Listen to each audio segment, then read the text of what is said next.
तो हाय दोस्तों, राजस्थान के भौतिक विभाजन का चैप्टर हम कर रहे थे, जिसका ये सेकंड वीडियो है। फर्स्ट वीडियो हमने डाल दिया है। आज हम करेंगे जो थार का मरुस्थल है। थार का मरुस्थल है, उसके बारे में कंप्लीट डिटेल जानेंगे, क्या कुछ उसमें होता है। और ये वीडियो यदि आपने देख लिया और साथ साथ में नोट्स बना लिया, तो राजस्थान का जो भौतिक विभाजन है उसमें से भूगोल में एक भी क्वेश्चन बाहर आ जाए तो आप मेरे को बोल देना। चाहे आप कोई भी राजस्थान का एग्जाम दे लो, कोई भी, सीईटी नहीं, इसके अलावा कोई भी आने वाला 3-4 साल में क्वेश्चन आप एग्जाम दे देना, उसमें से यदि एक भी क्वेश्चन बाहर आ जाए तो मुझे बता देना कि सर जी ये बाहर आ गया। कोई भी नहीं आएगा, बस आपसे मैं यही रिक्वेस्ट करूंगा, लास्ट तक बने रहो और साथ में नोट्स बनाते रहो भाई, कॉपी पेन इस्तेमाल करो। उसके बाद में रिपीट करते रहना, बिल्कुल शॉर्ट नोट्स बनेंगे, बहुत बढ़िया। लिमिटेड के टाइम के अंदर मैं यह थार का मरुस्थल आपको करवा दूंगा। और नेक्स्ट रहेगा हमारा अरावली, और इसी प्रकार जो हमारे 4 डिवीजन है वो चारों डिवीजन हम कर लेंगे और हमारा टॉपिक हो जाएगा कंप्लीट। इसका फर्स्ट पार्ट मैंने डाल दिया, डिस्क्रिप्शन में लिंक है, चैनल पर प्ले लिस्ट बनी हुई है, जाके देख लो। हमने शुरू कर दिया गया। अब देखो, जो थार का मरुस्थल है ये हमारा राजस्थान है। बेसिकली कुछ इस प्रकार से दिखता होता है। देखो, तो हमारा जो भारत का जो नक्शा है ना, भारत के नक्शे के अंदर ये पश्चिम में स्थित है। समझने के लिए बेसिकली सपोज दैट कि मैं ये भारत बना रहा हूँ, ठीक है। अब ये हमारा भारत है, तो ये भारत का पूर्व भाग है और ये भारत का है पश्चिम भाग। ये भारत का है पश्चिम भाग, और ऊपर जम्मू कश्मीर वाला उत्तर भाग, और नीचे आपका दक्षिण भाग जो समुद्री इलाका है। तो अब ये जो वाला भाग है ना, ये वाला जो भाग है, यानी पश्चिम के अंदर ये जो वाला भाग है भारत का, ये पूरा का पूरा थार का रेगिस्तान है। क्या है? थार का रेगिस्तान है और राजस्थान का हिस्सा है। ये क्या है? राजस्थान का हिस्सा है। भारत के ये पश्चिम में है, भारत के पश्चिम में है। ध्यान रख लेना, राजस्थान भारत के किस वाले भाग में है? पश्चिम वाले भाग में, थोड़ा ऊपर की तरफ रह जाता है ये, ध्यान रख लेना, ठीक है। तो अब राजस्थान में मरुस्थल की बात करें, मरुस्थल की बात करें तो राजस्थान में जो मरुस्थल है वो भी पश्चिम में है। वो भी कहाँ है? पश्चिम में। ये वाला भाग कौन सा है? पश्चिम है। अब इसमें कौन कौन से जिले आते हैं? तो ये आपका है कौन सा? गंगानगर। कौन सा? गंगानगर। ये हनुमानगढ़, इसके नीचे चूरू आ जाता है। फिर यहाँ पे आ जाता है आपका जैसलमेर। फिर कौन सा आ जाता है बताओ? बीकानेर, बाड़मेर, ठीक है, बीकानेर की बॉर्डर लगती है। फिर आता है बाड़मेर। अब एक बात बताओ आप, ये जो 4 जिले लगते हैं जो थार के रेगिस्तान में आते हैं, तो इसकी विशेषता के बारे में देखें तो यहाँ पे क्या है? बहुत बड़े बड़े रेत के टीले हैं, मरुस्थल है पूरा का पूरा, और यहाँ पे कम बारिश होती है। और ये जो इलाका है ना, वो बॉर्डर वाला इलाका है भाई, अंतर्राष्ट्रीय बॉर्डर जिसको रेड क्लिफ लाइन बोलते हैं, पाकिस्तान के साथ में लगता है। ये किसके साथ में लगता है? पाकिस्तान के साथ में लगता है, जिसको रेड क्लिफ लाइन बोलते हैं, रेड क्लिफ लाइन बोलते हैं। इसकी टोटल लंबाई 1070 किलोमीटर है। कितनी है? 1070 किलोमीटर है। यहाँ पे बीएसएफ के जो है जवान है वो तैनात रहते हैं, बॉर्डर सिक्योरिटी फोर्स तैनात रहते हैं, और ज़्यादातर वो ऊंटों पर रहते हैं। ऊंट जो कि राजस्थान का क्या है? पालतू कैटेगरी में राज्य पशु है। क्या है? पालतू कैटेगरी में राज्य पशु है, ये ध्यान रख लेना। और ऊंट की जो जितना भी उस्ता कला है, ऊंट की जो ऊन होती है उस पे कारीगरी का जो काम किया जाता है, जिसको उस्ता कला बोलते हैं, वो स्थान बीकानेर है। वो स्थान कौन सा? बीकानेर है, जिसमें उसका मुख्यालय खुला हुआ है। और जैसलमेर के अंदर जो मरु महोत्सव होता है, कौन सा होता है? मरु महोत्सव, हर साल होता है मरु महोत्सव, इस बार भी हुआ है, जिसमें ऊंटों की दौड़ प्रमुख है भाई, ऊंटों की दौड़ प्रमुख है, जिसमें हमारे जो सेना के बीएसएफ के जवान हैं वो ऊंटों की प्रतियोगिता रखते होते हैं। ऊंटों की क्या रखते होते हैं? प्रतियोगिता रखते होते हैं। अब ये वाला जो भाग है इसकी विशेषता क्या है? देखो, ये वाला भाग है, इसकी विशेषता क्या है? इसकी विशेषता ये है कि थार का ये मरुस्थल है, थार का ये मरुस्थल है, यहाँ पे कम बारिश होती है। क्या होती है? कम बारिश होती है, कम बरसात होती है। कारण यहाँ पे वन संपदा की कमी है। क्या है? वन संपदा की कमी है। यहाँ पे पेड़ पौधे नहीं हैं, पेड़ पौधे नहीं होने के कारण यहाँ पे जो तापमान है वो निम्न बना रहता है। जलवायु परिवर्तन जो होता है, तो यहाँ की जो जलवायु है वो जो टेम्परेचर है वो गर्मियों के समय में बेहद ज़्यादा निम्न हो जाता है, बहुत ज़्यादा गर्मी बढ़ जाती है। इवन अब की बात करें तो यहाँ का टेम्परेचर लगभग 45 से 50 के पास चला जाता है, 45 से 50 के पास चला जाता है। इसलिए यहाँ पर पीने के पानी के भी लाले पड़ जाते होते हैं। बारिश बहुत ही कम होती है। जो 50 सेंटीमीटर हमारी वर्षा रेखा है, 50 सेंटीमीटर वर्षा रेखा है, वो इस मरुस्थल वाले भाग को 2 भागों में बांटती है। क्या बांटती है? 2 भागों में बांटती है।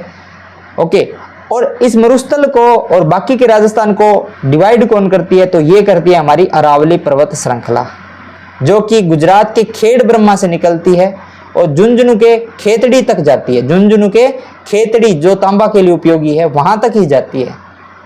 कहां तक जाती है? खेड़ ब्रह्मा गुजरात से खेतड़ी तक जाती है, झुंझुनू तक ये जाती है अरावली पर्वतमाला, जिसके बारे में हमने डिटेल में पहले वीडियो में सब कुछ जान लिया है। ये हमारे जो मौसम के अंदर परिवर्तन होता है, बारिश जो होती है उसको कम करने का काम करती है। दूसरा, ये मरुस्थल के विस्तार को रोकती है। मरुस्थल के विस्तार को रोकती है अरावली आपकी। जो अरावली का पश्चिम वाला भाग है वो पूरा का पूरा मरुस्थल है, पूरा का पूरा मरुस्थल है। ये बात ध्यान में रख लेना। अब मरुस्थल के अंदर टोटल 16 जिले आते हैं भाई। कितने जिले आते हैं आपके? 16 जिले आते हैं। 16 जिलों के अंदर मरुस्थल फैला हुआ है। जिलों के अंदर मरुस्थल फैला हुआ है, जिसमें एक जिला और है जो इसी पश्चिम भाग का है, वो है आपका सिरोही। वो कौन सा जिला है? सिरोही। ये आता तो पश्चिम में है, लेकिन इसमें एक भी मरुस्थल नहीं है। मरुस्थल नहीं है। ये ठंडा इलाका है सिरोही, आपको पता है। माउंट आबू जो गुरु शिखर है, सबसे ऊंची चोटी है, सबसे ठंडा स्थान माउंट आबू है, वो इसी जिले में सिरोही जिले के अंदर है। और यहीं पर सदाबहार वन पाए जाते हैं। क्या पाए जाते हैं? सदाबहार वन पाए जाते हैं, क्योंकि यहाँ पे बारिश ज़्यादा होती है। बारिश ज़्यादा होती है। ये जो भाग है वो पश्चिम के थोड़ा सा, ये पश्चिम वाला है राजस्थान का, ये उत्तर वाला भाग है, तो ये पश्चिम से थोड़ा सा नीचे रह जाता है। इसका थोड़ा सा अरावली आपका पश्चिम में रह जाता है, और इसका लगभग 80% भाग किसमें रह जाता है? आपका दक्षिण की तरफ रह जाता है। किसकी तरफ रह जाता है? दक्षिण की तरफ, यानी पश्चिम से दक्षिण की तरफ फैला हुआ है आपका सिरोही, राइट। तो इस वाले भाग में तो यहाँ पे क्या बारिश होती है सिरोही के, लेकिन इस वाले भाग में अंदर बारिश नहीं होती। लेकिन फिर भी यहाँ पे मरुस्थल नहीं है, यहाँ पे पहाड़ है, क्योंकि अरावली निकलती है। ये वाला भाग, बात आपको याद रखनी पड़ेगी, ठीक है। साथ साथ में बनाते जाओ, शॉर्ट में लिखते जाओ, ये विशेषता मैं बता रहा हूँ आपको। अब यहाँ पे जो 50 सेंटीमीटर जो वर्षा रेखा है वो राजस्थान के मरुस्थल को 2 भागों में बांटती है। अब ये आपका राजस्थान है, ये आपका क्या राजस्थान है, जिसका आकार विषम कोणीय चतुर्भुज के समान है, पतंगाकार आकृति बताई थी। अब ये वाला जो भाग है ना मरुस्थल का जो ये वाला भाग है, ठीक है, ये वाला, अब यहाँ पर एक लाइन जा रही होती है, जिसको बोलते हैं 50 सेंटीमीटर वर्षा रेखा। वो यहाँ से निकलती है, जैसे यहाँ से कैसे निकलती है, यहाँ से ये आपकी 50 सेंटीमीटर वर्षा रेखा है। 50 सेंटीमीटर वर्षा रेखा है जो राजस्थान के मरुस्थल को 2 भागों में बांटती है। मरुस्थल को 2 भागों में बांटती है।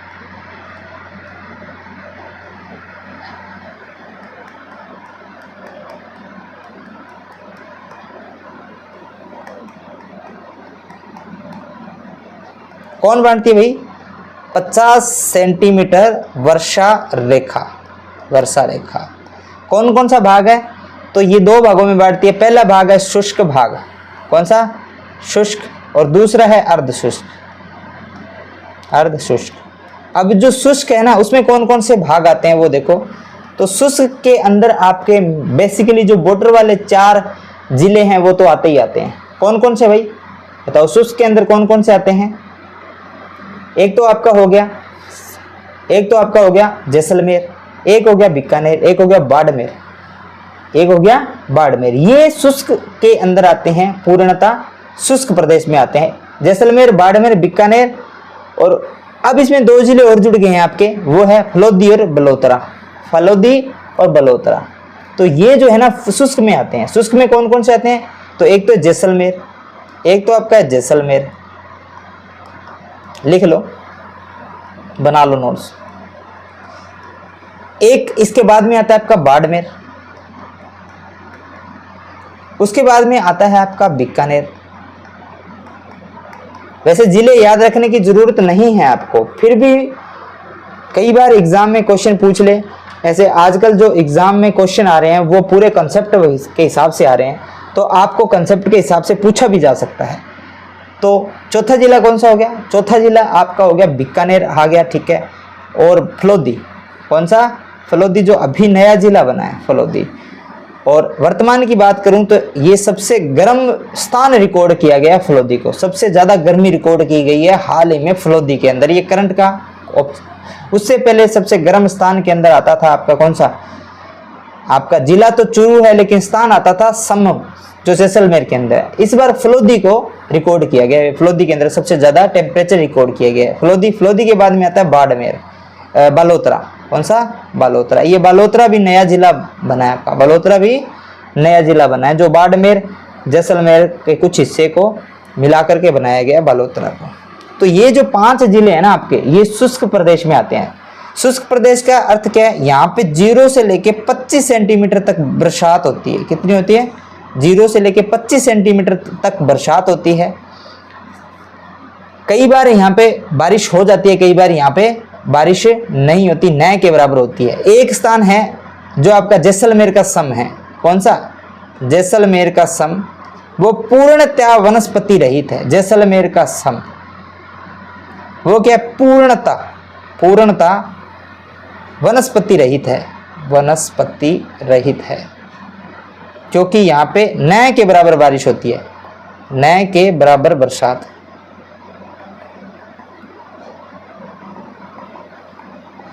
और दूसरा ये है कि ये सम क्षेत्र है, ये टूरिस्ट की दृष्टि से इसको विकसित किया जा रहा है, टूरिज्म की दृष्टि से इसको विकसित किया जा रहा है सम क्षेत्र को। यहाँ पे कोई वनस्पति नहीं है, बिल्कुल रेत ही रेत है, चारों ओर रेत ही रेत है, पूरा डिजर्ट इलाका है आपका, ध्यान रख लेना। अब जो बाकी 16 जिलों में से 5 जिले तो ये आ गए, जो 11 जिले आपके बच गए, जो 11 जिले बच गए, जिसमें हनुमानगढ़, गंगानगर, चूरू, इसके अलावा जो भी जिले बच गए आपके, वो सारे के सारे अर्धशुष्क में आते हैं। अर्धशुष्क का अर्थ ये होता है बेटा कि यहाँ पे 25 सेंटीमीटर से लेके 50 सेंटीमीटर तक बारिश होती है, बरसात हो जाती है, वर्षात हो जाती है, इसलिए इसे अर्धशुष्क कैटेगरी के अंदर रखा गया है। और यहाँ पे वनस्पति भी पाई जाती है, यहाँ पे वनस्पति भी पाई जाती है, यहाँ पर नहरें भी हैं, नलकूप भी है, पानी भी मीठा है, ठीक है। लेकिन बाड़मेर, जैसलमेर, बीकानेर, फलोदी, बालोतरा, इसका लगभग जो भाग है वो खारे पानी है, उसका अंडरग्राउंड जो वाटर है वो बिल्कुल खारा है, बिल्कुल तेजाब के समान है। फ्लोराइड की मात्रा बेहद ज़्यादा है, फ्लोराइड की मात्रा बेहद ज़्यादा है। फ्लोराइड की वजह से कुछ एक हिस्से हैं जहाँ पे क्या है, फ्लोरोसिस रोग फैला है, जिसे कुबड़ पट्टी के नाम से भी जानते हैं, जो हम आगे चर्चा करेंगे। इतनी बात समझ में आई?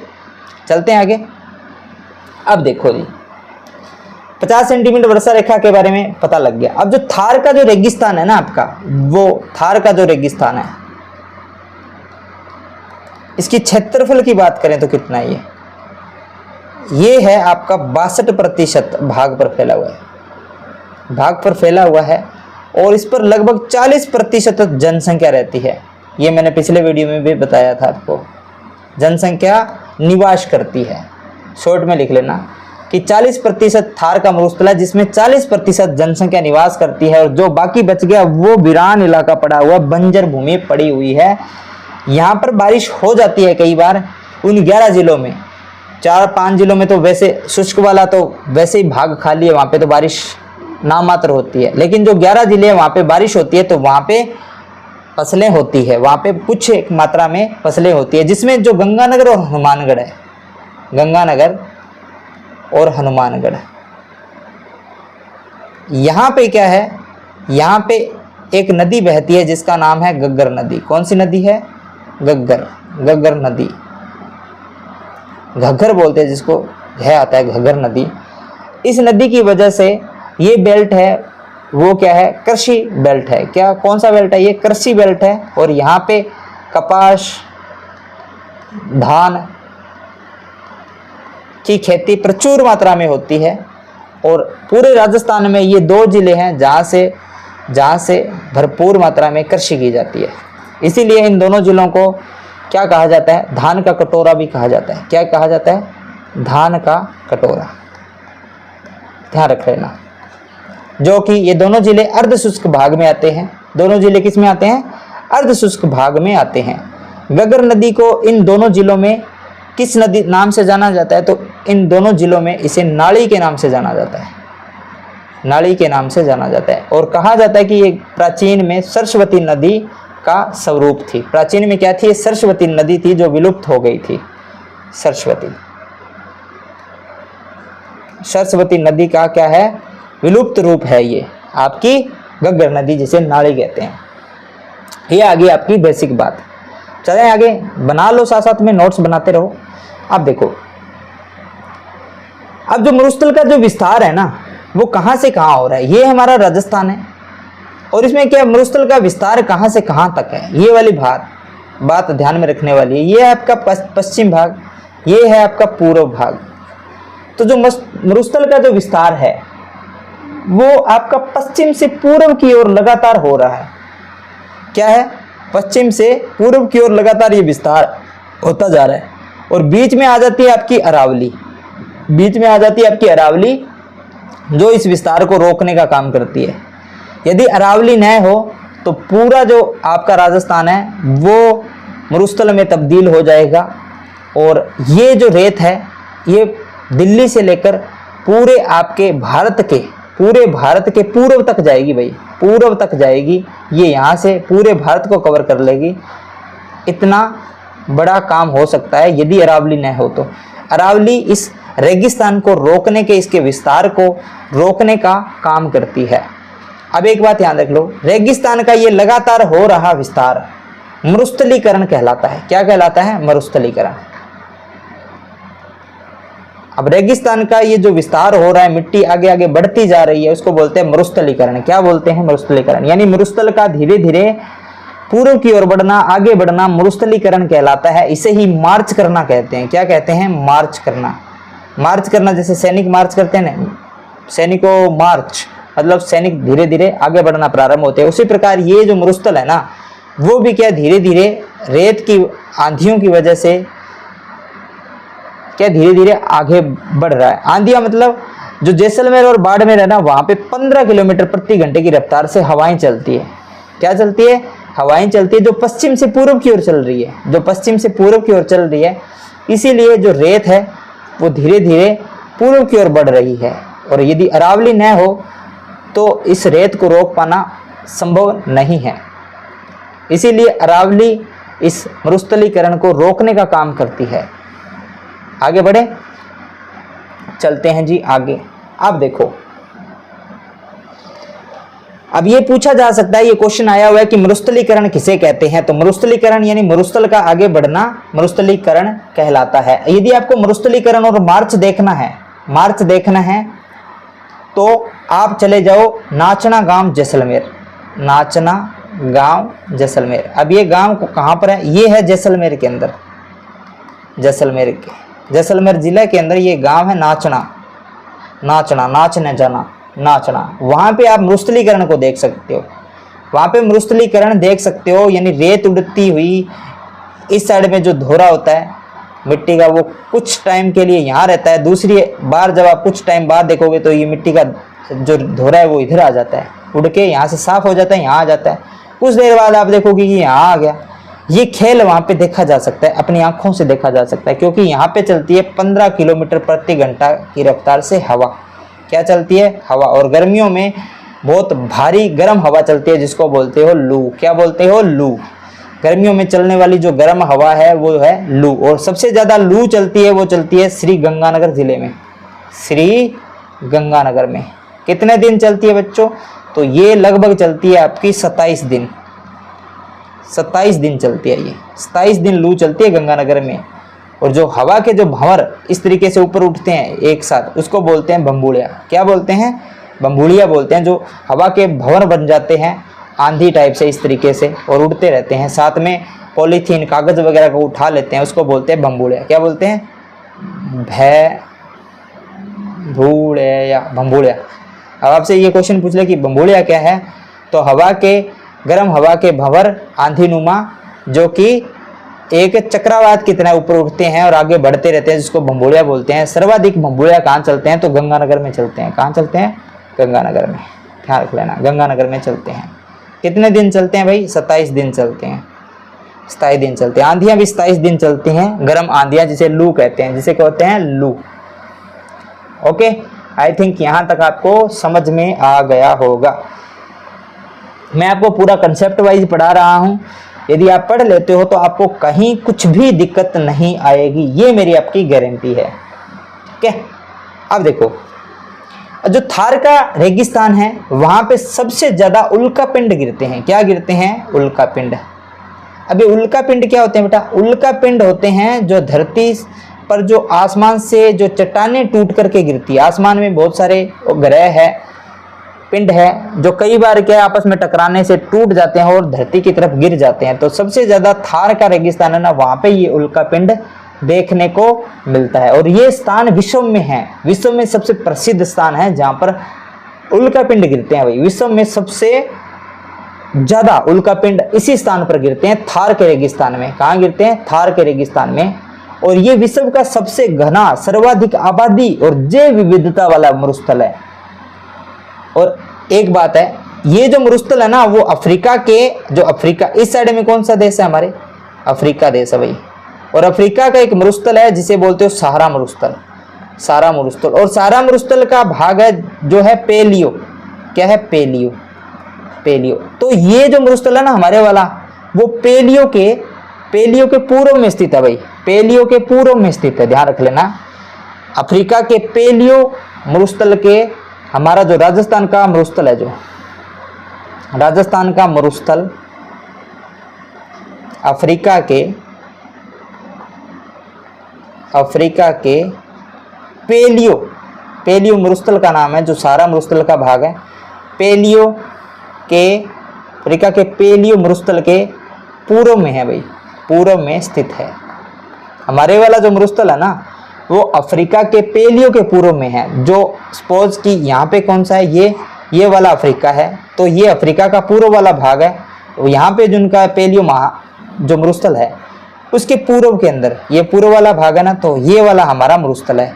तो ऐसा माना जाता है कि जो ये मरुस्थल है ना, वो इस पेलियो का ही भाग है, इस अफ्रीका के पेलियो का ही भाग है, जो काफ़ी हजारों साल पहले क्या है, जब ये अलग हो गया था, जब पेंजिया से अलग हुआ था, तो आधा भाग अफ्रीका में चला गया और बहुत ही कम भाग हमारे राजस्थान में रह गया, ऐसा माना जाता है। ठीक है, अब देखो, डॉक्टर जो ईश्वरी प्रसाद थे, जिन्होंने जो मरुस्थल हमारा है इसको रुक्ष क्षेत्र कहा था। क्या कहा था? रुक्ष क्षेत्र। ये हमने पहले वाले वीडियो में भी, किसने कहा था? ईश्वरी प्रसाद ने, ईश्वरी प्रसाद। और ये साइंटिस्ट थे, वो वक्ता थे, जिन्होंने कहा था कि ये रुक्ष क्षेत्र है। और एक चीनी यात्री थे, चीनी यात्री मतलब घूमने आए थे इन्होंने, जिसका नाम था हवेनसांग। क्या था? हवेनसांग। ये क्वेश्चन आया हुआ है बेटा, हवेनसांग, जिन्होंने इस क्षेत्र को कहा था गुजरातरा। क्या कहा था? गुजरातरा कहा था, ये ध्यान रख लेना।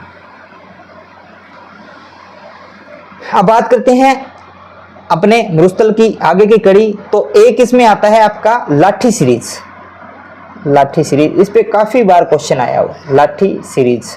अभी लाठी सीरीज क्या है? देखो, ये लाठी सीरीज है ना, ये आपके पोखरण कौन सा? रामदेव जी वाला पोखरण जो कौन से जिले में है भाई? पोखरण कौन से जिले में है? बाड़मेर के अंदर है। पोखरण बाड़मेर के अंदर है। से जो लाठी जैसलमेर का जो मोहनगढ़ है, पोखरण से मोहनगढ़ तक, मोहनगढ़। अभी मोहनगढ़ कहाँ पर है? ये है आपका जैसलमेर, ये है बाड़मेर में, और ये है मोहनगढ़ कहाँ पर है? जैसलमेर में। पोखरण से मोहनगढ़ तक ये गांव के नाम दे दिया है। 80 किलोमीटर लंबी, 80 किलोमीटर लंबी जमीन के अंदर मीठे पानी की क्या है? पट्टी है। जमीन के अंदर लंबी मीठे पानी की पट्टी।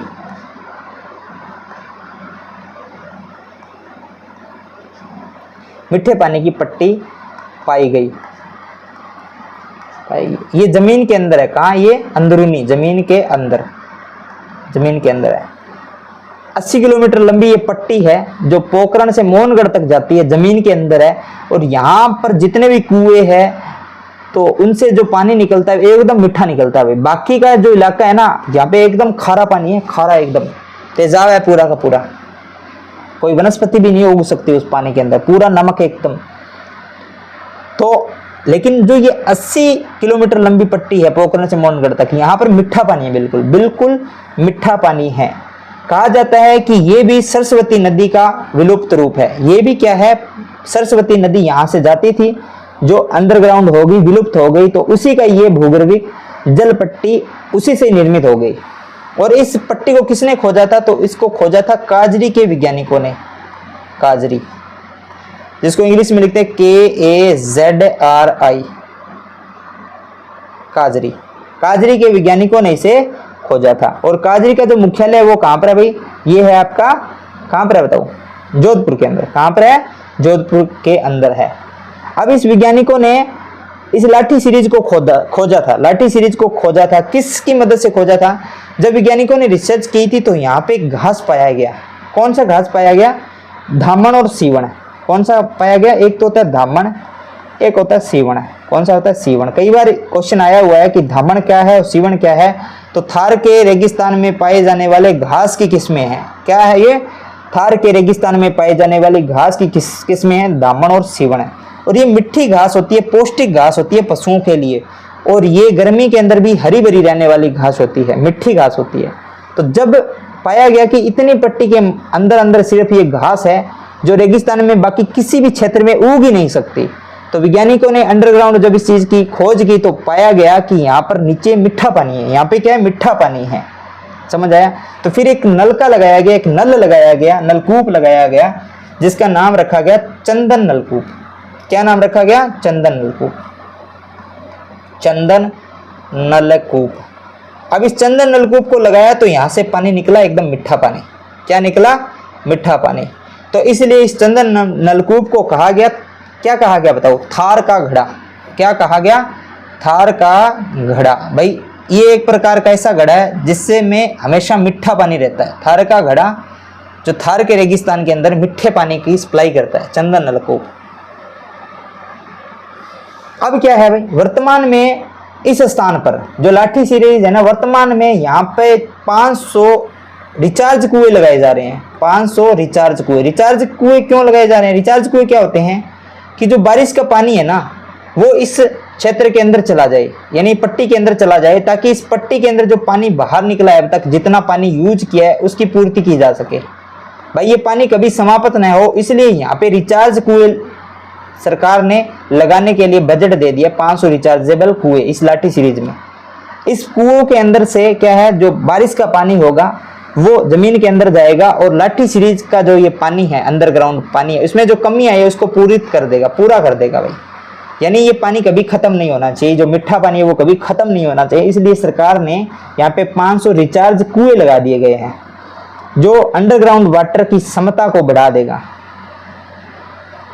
क्या कर देगा? अंडरग्राउंड जो वाटर है उसकी क्षमता को बढ़ा देगा। ये आपका क्या है भाई? करंट का क्वेश्चन है, ठीक है। और जो चंदन नलकूप है उसे थार का घड़ा कहते हैं। दूसरी बात क्या है, ये कहां से कहां तक है भाई लाठी सीरीज? ये पोखरण से मोहनगढ़ तक है। पोखरण बाड़मेर के अंदर और मोहनगढ़ आपका जैसलमेर है, ठीक है। और 80 किलोमीटर लंबी ये सीरीज है। और यहाँ पे अंडरग्राउंड क्या है? पानी की पट्टी पाई गई जमीन के अंदर, जो मीठा पानी था, बिल्कुल मीठे पानी की। इसे काजरी के वैज्ञानिकों ने खोजा था। किससे खोजा था भाई? सामण और धामण और जो सीवण घास है उसकी मदद से खोजा था, क्योंकि ये पौष्टिक घास होती है और वर्ष भर हरी भरी रहती है। गर्मियों के टाइम में भी ये हरी भरी रहती है, पशुओं के लिए उच्चतम चारे के रूप में यूज की जाती है।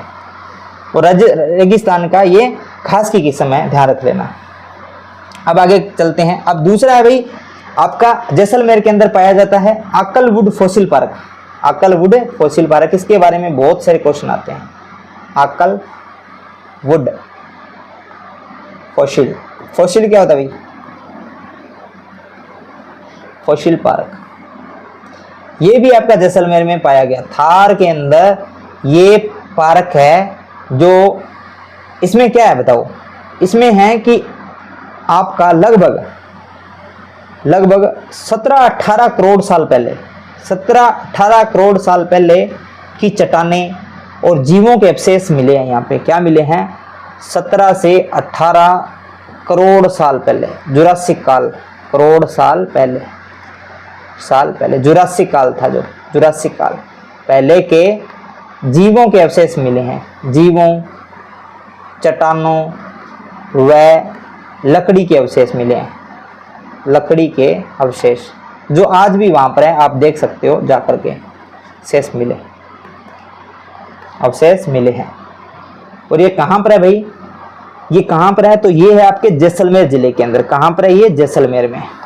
कई बार क्वेश्चन है कि आकलवुड फॉसिल पार्क क्या है? तो ये जुरासिक काल का एक अवशेष है, एक पार्क है जहाँ पर जुरासिक काल के जो जीव हैं, चट्टानें हैं, लकड़ी के अवशेष मिले हैं। क्या मिले हैं? जुरासिक काल के जीवों के, चट्टानों के व लकड़ी के अवशेष मिले हैं भाई। अब वहीं से जैसलमेर से थोड़ा आप आ जाओ फलोदी की साइड में, तो फलोदी के अंदर एक है बाप बोल्डर। क्या है? बाप बोल्डर, बाप बोल्डर। अब फलोदी में एक स्थान है बाप, जिसको बाप बोल देते हैं कई बार, बाप बोल्डर। क्या है? बोल्डर। अब ये बाप बोल्डर भी ना इसी से जुड़ा हुआ है, आकलवुड फॉसिल पार्क से जुड़ा हुआ है। इसी में भी क्या मिला है? बाप बोल्डर, जो कि फलोदी के अंदर है। कहाँ पर है ये? फलोदी के अंदर, जो नया जिला बना है अभी भी, फलोदी। अब ये बाप बोल्डर के अंदर भी क्या है कि प्राचीन जुरासिक काल चट्टानों के अवशेष मिले। क्या मिले हैं? चट्टानों के अवशेष मिले हैं, जुरासिक काल की चट्टानों के अवशेष मिले।